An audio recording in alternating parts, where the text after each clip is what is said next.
Hello and welcome to XP Share, your go-to podcast to discover and learn all about your next video game obsession. Welcome to our very first episode. I'm your host Stormy, and today we are joined by 8BitElliott to talk about all things The Legend of Zelda Breath of the Wild. Elliot, welcome to the show. Thank you so much for being here. Thank you so much for having me. Oh my gosh, I'm the first guest. You're the first one.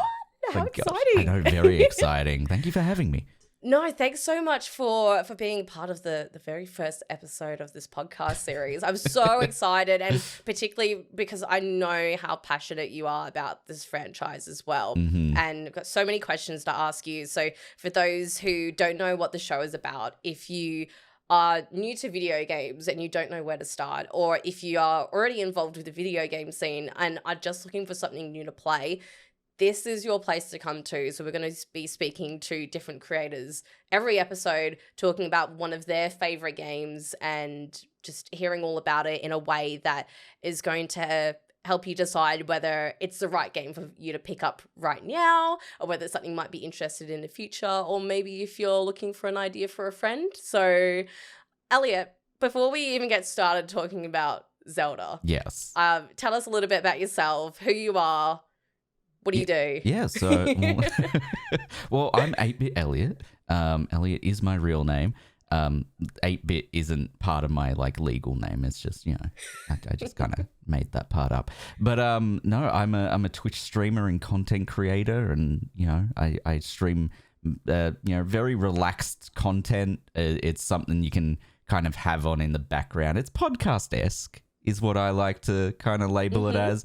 But yeah, you can just have it on in the background as you go on about your day, and we have conversations and just get to know each other and get to know the community and all that sort of stuff. But yeah, it's just a lot of fun, and we all just come together and play games and have fun. And a lot of variety on your channels and stuff. A fair bit of variety. I've done a lot of Minecraft in the past. I've done The Sims in the past. I've done a lot of Stardew Valley. Oh my god. Both of us collectively are like, oh my god, yeah, a lot of Stardew Valley. Just a lot of Stardew Valley. And then, just most recently doing a lot of Zelda, because Tears of the Kingdom, the new Zelda game, comes out, as of recording, tomorrow, 2 hours from now. So when we were talking about how long, in terms of hours, the new one comes out, I was like, oh no, I hope I'm not going to interrupt your valuable Tears of the Kingdom time. No, you're all good. I start midday tomorrow, so I have to avoid the internet for the first 12 hours of tomorrow, because that's fair. There will be spoilers the second it drops. Yeah, I don't want to know anything.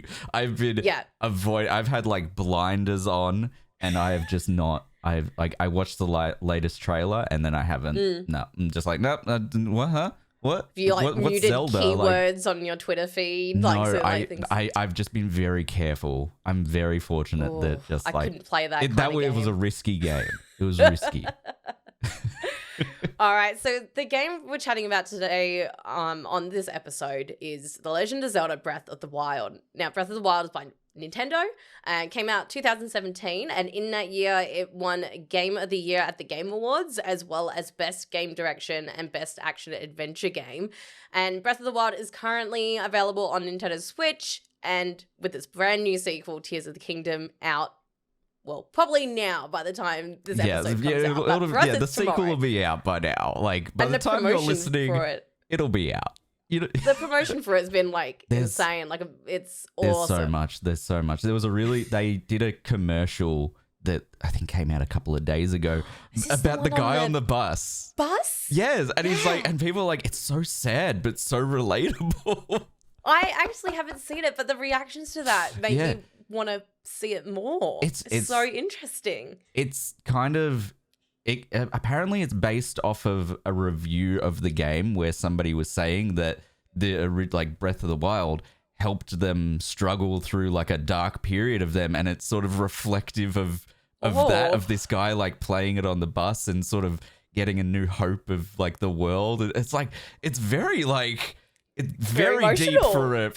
for a ad. So Yeah, wow. yeah. Okay, I'm going to have to go check it out then. Well, Elliot, I want to know firstly, for those who are unfamiliar with Zelda in general, or want to know a bit more about Breath of the Wild, how would you describe to someone who has never heard of it before?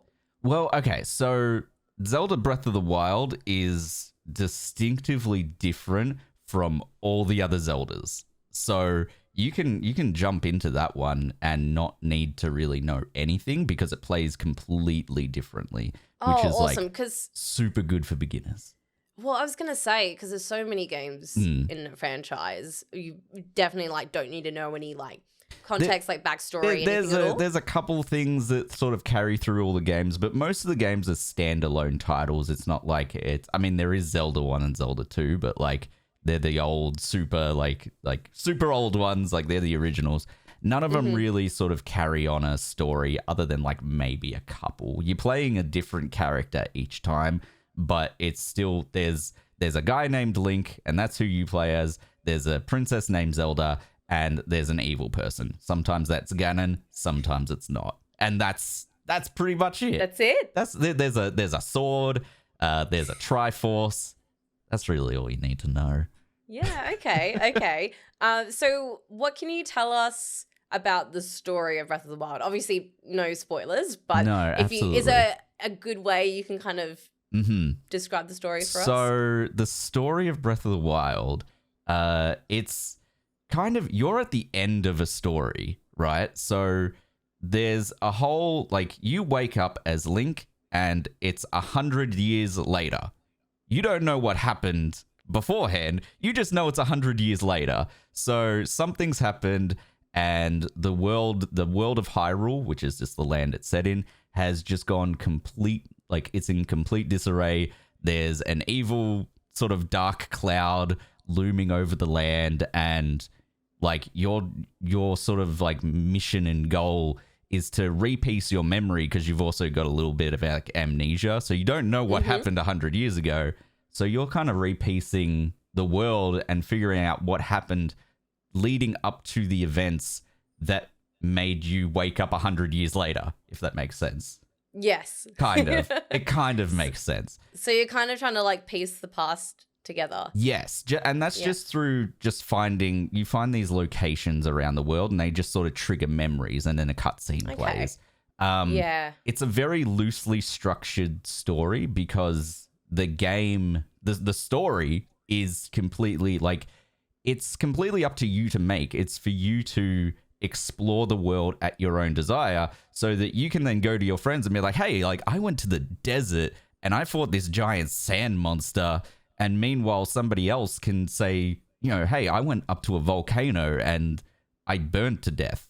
So like there's just a whole like different range of like exploration options for you to just go right out of the gate. There's no, like, it sounds really sort of like a cheesy thing, like a selling point of just like, there's no limits to where you can go. There's actually no limit. Like there's like outside of the starting area where it kind of like holds your hand a little bit. It's like, okay, like here's the mechanics of the game. Once you pass that, the game, like you can literally go anywhere you want. If you can go right to the end boss if you want, there's nothing stopping you.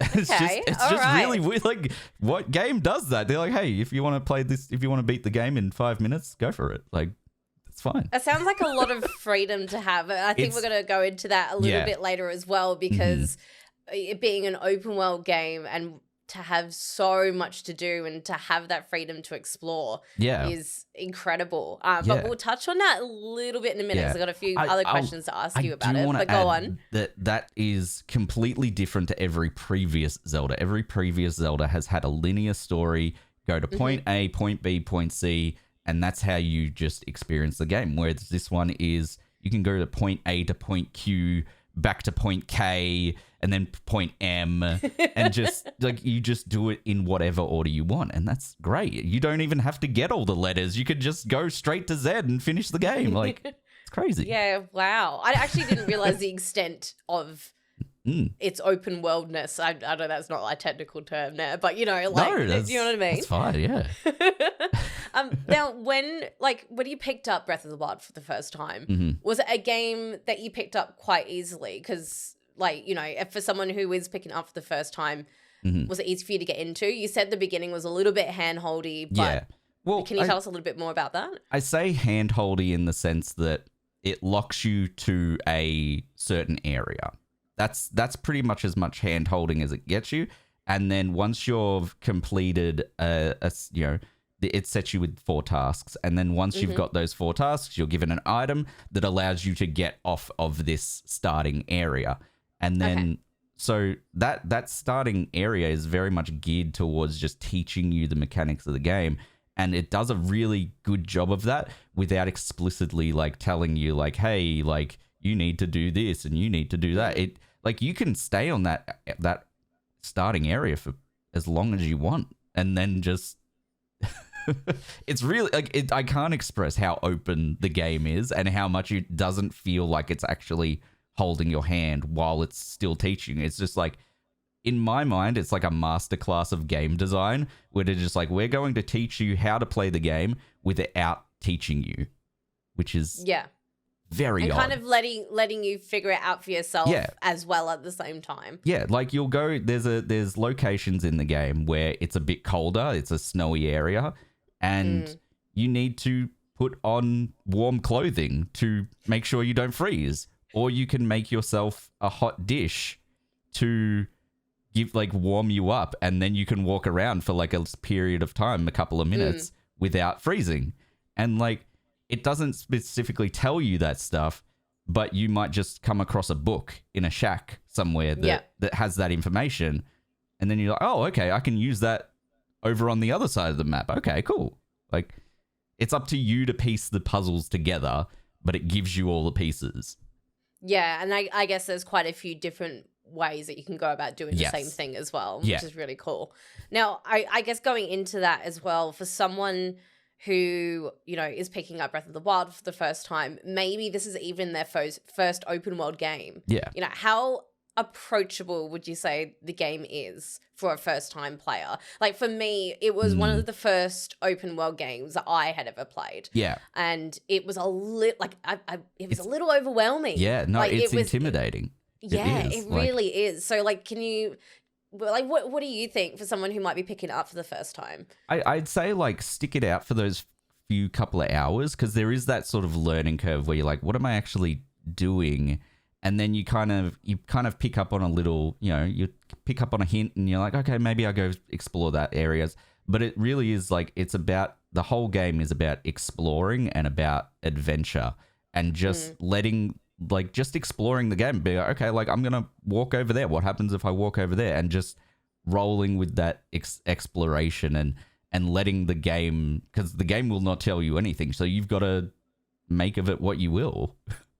Yeah, okay, cool. So because you have so much that you can do in the game, like I guess with people that maybe don't have a lot of time in their hands, like do you think they're going to be able to experience this in the best capacity, or would you recommend it to people when they do have the time to commit to it? I'd say when you're first starting it and you're first learning the just overall concept of the game, it's, you know, you got to play it for a couple of hours to really understand what's going on. And then once you're outside of that, it can be just a very casual game where you're like, okay, like I got half an hour. I'm going to pick this up. I'm going to go to this village, or I'm going to go do this, you know, mini dungeon.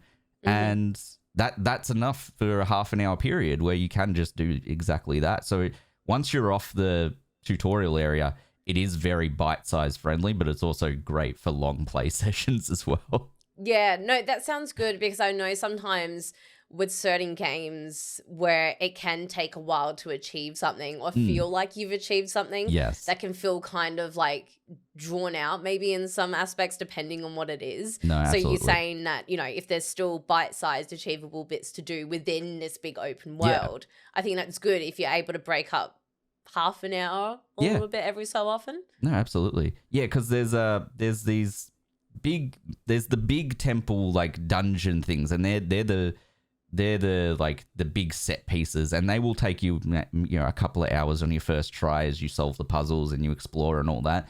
But then there's these mini bite-sized dungeons littered all around the map. There's 120 of them in total, and they're just everywhere. So you can just be walking along a path, see that thing, be like, okay, I just want to tackle that right now. I don't want to tackle one of the big dungeons because I don't have the time today. Maybe on the weekend. But then, you can do a mini one while you wait.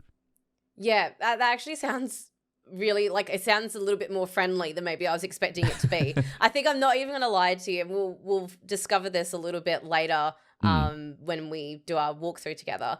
But I think what happened is as soon as it opened up, I went, oh, I'm scared. No, it is because you get that starting piece of the map and you're like, wow, this area is so huge. And then you zoom out and it's the smallest part of the map. And you're just like, oh my, there is too much to discover here. And it can be very intimidating. Yeah, cool. I'm glad I'm not kind of feeling alone in that then. Because I think I basically, I looked at it and then I put my Switch down and I was like, I don't know if I have the time for this. But now I wish I kind of took it a little further just to see that there were little achievable pieces I could do. No, definitely. I feel like you're going to hook me into this game now, which is what it's all about. This episode is brought to you by StreamTapes.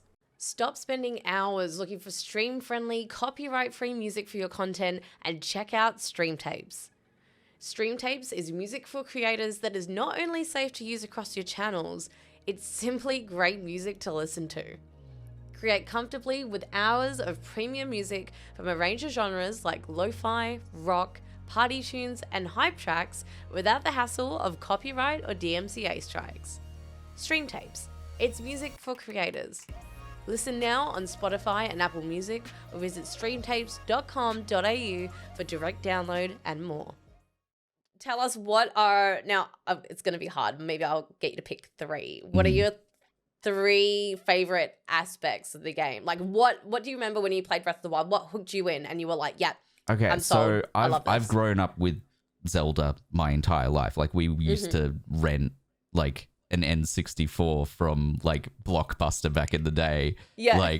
And it would come we'd get Ocarina of Time and we'd play through that. But just how so I've grown up playing all the different games and they follow a very linear structure. Point A, point B, point C.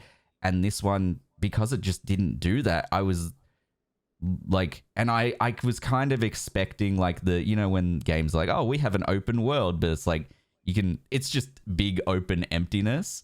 Yeah. And this just wasn't that. I was absolutely blown away. And then just that it's playing on the Switch, which is, it's not much bigger than my phone. And it's able to run this magnificent game. And I'm just what is going, I was blown away as well. So that was definitely the first big thing that I was okay, this has I'm down with this game. And then there's lots of little side quests in the game as well. And there's one I'm particularly fond of, and it revolves around you helping this construction company build up a town. So you have to travel around the map and find different people to help populate this town and help build this town up. And it's just super wholesome. And it's lovely, and I'm just here for it. And then just lastly, it's just the exploration and just the fun conversations I had with friends where I'm just hey, I did this really cool thing, and they're yeah, well, I did this really cool thing, and just bringing back that old sort of schoolyard mentality of just oh, hey, I did this, I did this, and sharing these little secrets that you found along the way. And not just going to YouTube and typing in, how do I solve this? Yeah, I guess that's the beauty of it, especially when we were talking about having so many different ways to do the same thing or just, going from so many different points and it not being so linear. You're sharing all these slightly different experience. I think it makes it a bit more personal almost to you. It makes it an incredibly personal experience just playing through the game, because your journey in this version of Hyrule will be nobody else's. And that's how do you make a game that does that? I got no idea, but Nintendo figured it out. So They did it. if it's not clear, I absolutely adore this game. Oh, really? Just a little bit. Well, that's why I was so excited to especially get you on at the moment, because now I could be wrong. Have you finished your 100% run yet? I have finished what I considered 100%. So there's like a couple of little things that like I'm just like I don't care about that. Like, so there's a couple of little things, but yeah, I did everything I could possibly like want to do in this game in the lead up to Tears of the Kingdom, and there's a lot to do. Congratulations. That's Thank a you. big effort. Like, there's a especially now lot. that you've spoken more about the game. I'm like, oh man. I started it at the start of this year, and we were doing it sort of like a weekly thing, and we finished it this week. And the game comes out the new game comes out this week. So I don't know how I perfectly timed that. You did that so well. Didn't even have to try. It was planned from the start. That's what I'm telling everyone. So. The stars align. That's it. All for this moment. Now, for those looking to pick up Breath of the Wild for the first time, do you have any tips or tricks you would recommend to them when it comes to playing? Honestly, it's just play at your own pace.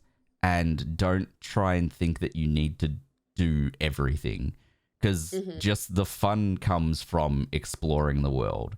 Like, you could try and like get all of the story elements right away. You could try and do all the side missions right away. But some of the like most enjoyable moments is just seeing something off in the distance and being like, I want to go to there, and just going there and then finding little hidden treasures along the way and just learning more about the world building that way. So I think just exploring it in your own pace is just the way to go. Yeah, great. Awesome.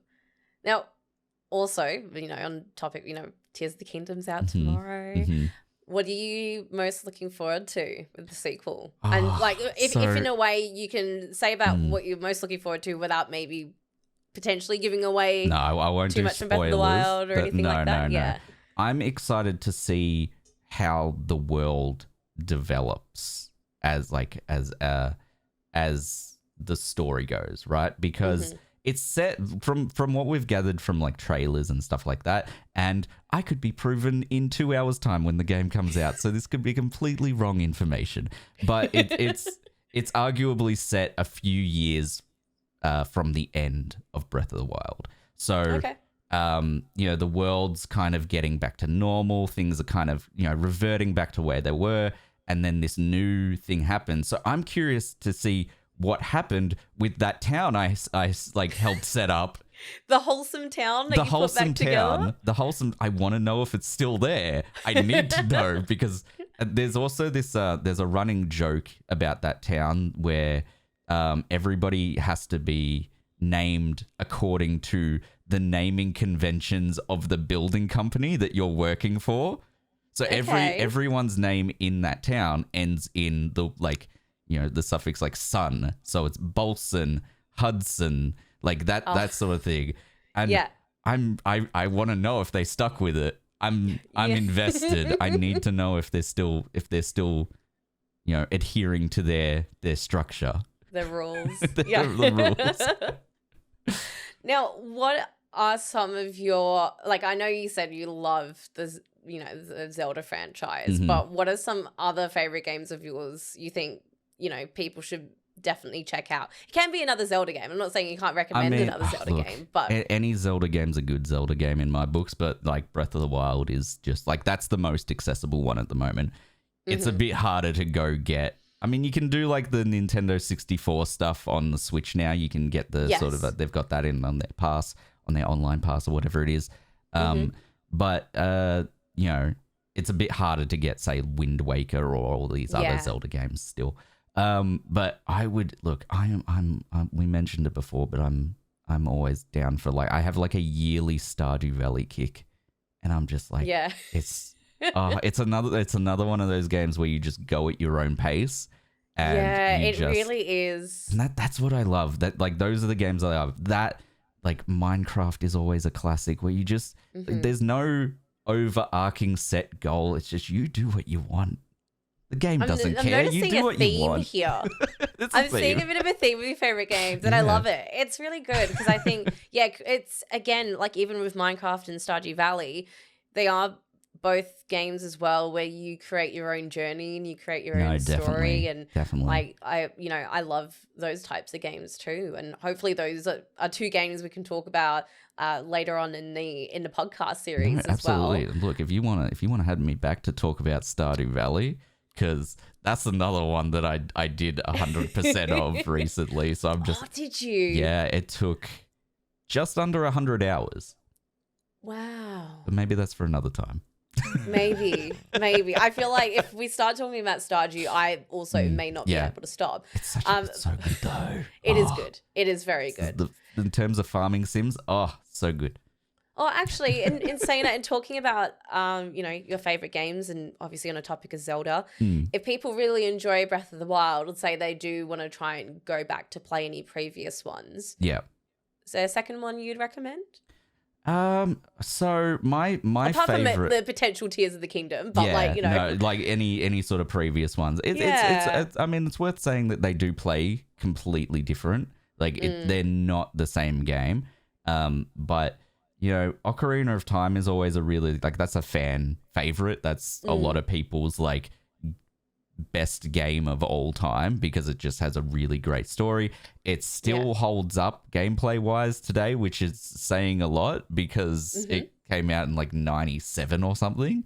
Oh wow. Yeah. It came out a while ago. But yeah, I like it's still very accessible. My like other favorite is Wind Waker, where it's again it's an open world, but you're on a boat. You get a boat. The world's been flooded. Like there's just a huge ocean, and you just get to sail from island to island, and it's just wholesome, and that's what I'm a sucker for wholesome. Wholesome, open world, create your own journey games. No, that's right. Yeah. Yeah. Oh, wonderful. Well, Elliot, thank you so much for joining us on our very first episode of XP Share. For having me. And I loved hearing all about Breath of the Wild, and I'm super excited to play it with you in just a second. Yeah, I'm so keen. I'm ready for you to guide me with your Zelda knowledge. So if anyone wants to check it out, Elliot and I will be playing Breath of the Wild together for, I guess, the beginning portion of the game. You're guiding me. You're going to tell me. You're going to set me on my new path. So if you want to see us walk through the game, make sure you check out my YouTube channel. It's under Stormy Plays. You can find me, Stormy, on Twitch at twitch.tv/Stormy Streams. Elliot, where can everyone find you? You can find me literally everywhere under 8BitElliott. So majority of my content's on Twitch. So, Twitch/8BitElliott. And then I'm on Twitter, like TikTok, Instagram, YouTube. I'm everywhere these days. Everything. But it's 8bit ELLIOTT. Do people tend to get that wrong a lot, do they? No, they do. It's because I've technically got a last name for a first name. That's true. Yeah. So 2 L's, 2 T's. Don't forget it. Yeah, 2 L's, 2 T's. Thank you, everyone, for listening. Make sure you subscribe to this podcast on your favorite streaming platform and follow XP Share at XPShare_podcast on Twitter for updates on our next episodes and upcoming guests. And let us know if you have any games or creators you'd like us to feature in our upcoming episodes. Elliot, thank you so much for joining us. Thank you so much. Bye-bye, everybody. Bye. Bye.